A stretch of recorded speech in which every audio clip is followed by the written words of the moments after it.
بيت جديد. مين اللي قال محتاجة يا ابني بيت جديد؟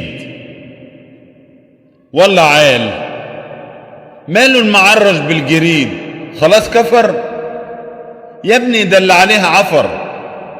ما انت عارف لعب العيال واللعب بالكورة الكفر، واللي عليه شوية تراب، واللي عليه شوية تراب ولو اتغسل هيبرق وينضف وهيبقى عال.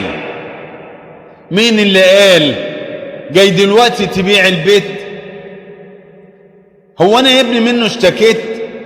وانا من يوم ما اتجوزت ابوك ولما جيت ودخلت من العتبة وخطيت كنت ساعتها لسه صغيرة وفي عودي لسه صفيفة، كنت داخلة وفيه أوضة واحدة وكانت أرض فاضية من غير برندة وكان معرج بالعروق وبالجريد، وكان معرج بالعروق وبالجريد. تعبت ياما كتير معاه لحد ما في الآخر بناه من يجي كام سنة وأنا عايشة فيه. شفت الهنا وتعبنا فيه ومعاه شقيت وعشت فيه لما انحنيت وعمري ما في يوم اشتكيت.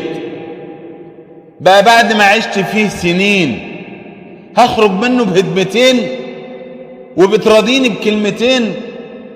وانا كل اللي عايشاه يومين، ده انا كل اللي عايشاه يومين، سيبني اعيشهم جوه منه. هو بالنسبة لي جنة، وفي كل شبر ليا مع ابوك فيه ذكريات، وفي كل شبر ليا مع ابوك فيه ذكريات. مين اللي قال انه مات؟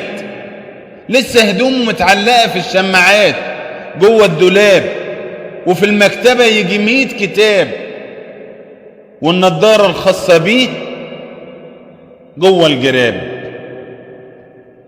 لسه ريحته بشمها، لسه ريحته بشمها في كل حاجة مسها.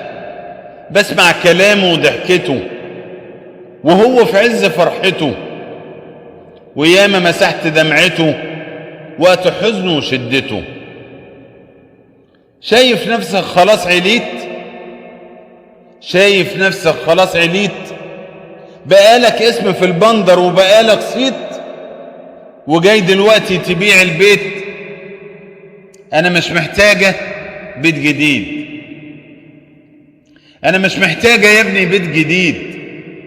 ماله المعرج بالجريد؟